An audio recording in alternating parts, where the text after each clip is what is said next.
তো নিরামিষ দিনে এই রকম সুন্দর একটা জল বড়া, মুগ ডালের জল বড়া যদি রান্না করতে চান তো আমার ভিডিওটা দেখতে থাকুন তিলোত্তমা ঘরকন্যা চ্যানেল আর ইউটিউব চ্যানেল তিলোত্তমা ঘরকন্যা পিঙ্কি সেন চ্যানেল।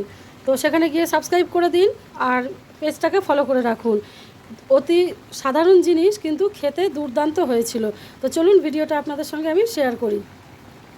তো মুগ ডালের জল বড়া বানাবো বলেছিলাম। তো মুগ ডালটাকে যে আগে আমি ভিজিয়ে রেখেছি, 1 ঘন্টা আগে ভিজে গেছে। মিক্সিতে একে কিন্তু আমি বেটে নেব। আর মিক্সিতে বাটার আগে পুরো জলটাকে এখন ঝাড়িয়ে নিতে হবে, যাতে বড়াটা তৈরি করার সময় যাতে ল্যাটপ্যাতে না হয়। এটাকে ভালো করে পেস্ট করে নেব এবং জল ছাড়াই করব, যাতে আঠালো একটা ব্যাপার থাকে। বড়াটাকে ভালো করে আমি দিতে পারি জলের মধ্যে বা ঝোলের মধ্যে, সেই জন্যে। তো নমস্কার বন্ধুরা, তিলোত্তমা ঘরকন্যা চ্যানেলে আবারও সবাইকে স্বাগত জানাই।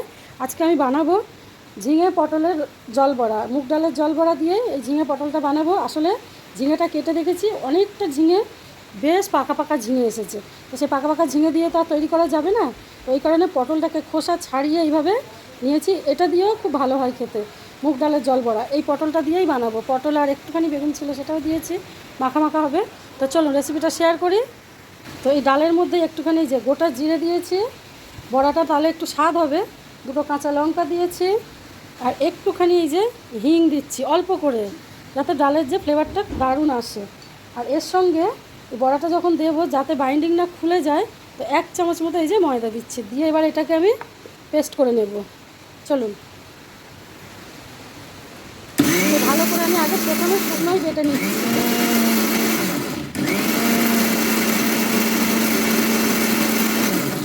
তো দেখি কেমন হয়েছে আগে দেখতে। তো দেখি কেমন হয়েছে, একদম পারফেক্ট হয়েছে। এইভাবেই বড়াগুলো একটা একটা করে এরকম দিতে পারবো। একটুও জল দেওয়া নেই কিন্তু ডালটার মধ্যে, হ্যাঁ। তো এরকম করেই দিতে হবে। তো চলুন রেসিপিটা শেয়ার করি আপনাদের সঙ্গে। তো কড়া বসিয়ে দিয়েছি, কড়া গরম হয়ে গেছে। অল্প করে তেল দিতে হবে। এই রান্নাটাতে কিন্তু একদম তেল বেশি দিলে ভালো হবে না, তেল বেশি দেওয়া যাবে না এর মধ্যে। তো তেল গরম হয়ে গেছে, দিয়ে দিচ্ছি অল্প করে 5 ফোড়ন। 5 ফোড়নটা চটর পটর করে একটু আওয়াজ হোক, তারপরে একে একে সমস্ত এই যে দিয়ে দিয়েছি কাঁচা লঙ্কা, দিয়ে একটুখানি এটাকে ভেজে নিতে হবে আগে।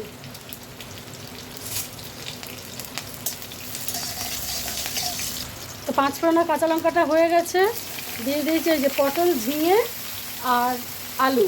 আলুটা না দিলে কিন্তু ভালো লাগবে না, এই রান্নাটা একটু আলু দিতে হয়, তাহলে একটু মাখা মাখা হবে জিনিসটা। এটা এতটা দেখতে লাগছে কিন্তু এতটাও থাকবে না, একদম কমে যাবে এগুলো। এখানে যা যা জিনিস আছে সব কমে যাওয়ার জিনিস, খালি আলু বাদে।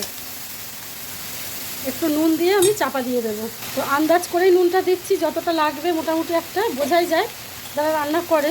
তো আন্দাজ মতো করে একটু আমি নুন দিয়ে দিলাম, কারণ একবারে একটু হলুদ গুঁড়োও দিয়ে দিই।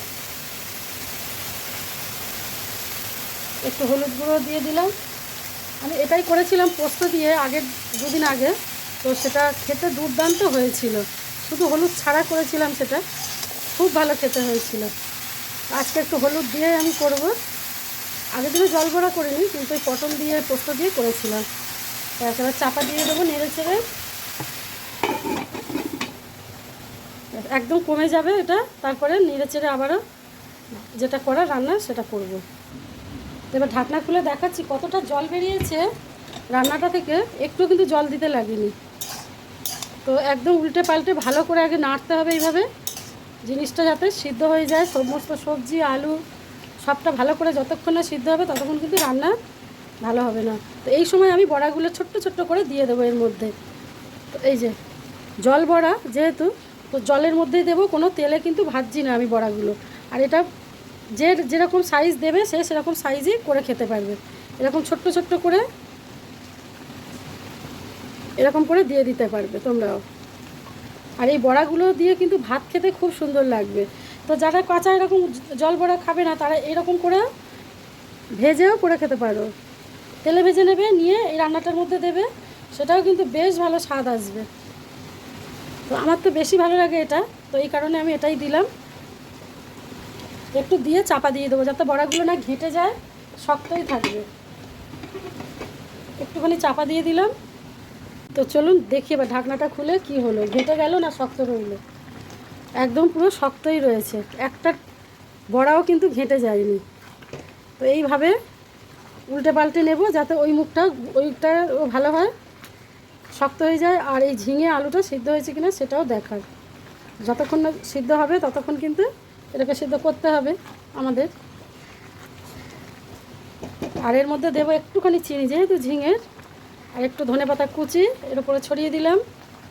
দেবো অল্প করে স্বাদ মতো চিনি, মিষ্টি হবে না কিন্তু, একটা যে চিনিটা না দিলে তরকারি স্বাদটা আসবে না। তো বড়াগুলো কিন্তু একটাও ভাঙেনি, দেখুন সব বড়াগুলো কিন্তু শক্ত রয়েছে যেভাবে দিয়েছি। তো এরকম মাছের ঝোলেও আপনারা দিয়ে রান্না করতে পারবেন, শুধু নিরামিষ কেন, এরকম ডাল বেটে মাছের ঝোলেও রান্না করলেও কিন্তু খুব ভালো হবে খেতে। তো আর একটু চাপা দিয়ে দেব, দিয়ে আলু টালুগুলো একটু গলে যাবে, তারপরে না আর একটু হবে, তো মাখাই হবে তরকারিটা, এই জন্য চাপা দিয়ে দিচ্ছি। আর 5 মিনিট রান্না করলেই হয়ে যাবে আমাদের এই পটলের জল বড়া বা ঝিঙের জল বড়া, মুগ ডালের জল বড়া, যেটাই বলেন আপনারা সেটাই কমেন্ট করে জানাবেন আপনাদের কোনটা পছন্দ। অবশ্যই ভিডিওটা ভালো লাগলে লাইক, কমেন্ট, শেয়ার আর সাবস্ক্রাইব তো করে দেবেনই তিলোত্তমায় ঘরকন্যা চ্যানেল। আর ইউটিউব চ্যানেল আমার তিলোত্তমায় ঘরকন্যা পিঙ্কি সেন চ্যানেল, আপনারা অবশ্যই গিয়ে সাবস্ক্রাইব করে রাখবেন। নতুন হলে প্রচুর ভিডিও সেখানে আপলোড করি, আমি প্রচুর ভিডিও আপলোড করি, আপনারা জানেনই। সকাল থেকে রাত পর্যন্ত অনেক ভিডিও আমি আপলোড করি, আপনারা সেখানে গিয়ে নতুন নতুন রান্নার আইডিয়া নিতে পারবেন। লাঞ্চ আইডিয়া, ডিনার আইডিয়া থেকে শুরু করে, ব্রেকফাস্ট আইডিয়া থেকে শুরু করে, সুইটি স্কুল টিফিন থেকে শুরু করে, বাচ্চাদের স্কুল টিফিন আইডিয়া, সমস্ত কিছু কিন্তু আমি ওর মধ্যে দিই। তো আমার আজকের এই যে মুগ ডালের জল বড়া বা ঝিঙের জল বড়া কিন্তু রেডি হয়ে গেছে। তো আজকের মতো তাহলে আসি, দেখা হচ্ছে খুব শীঘ্রই পরের একটা ভিডিওতে আপনাদের সঙ্গে। আজকের মতো তাহলে টাটা।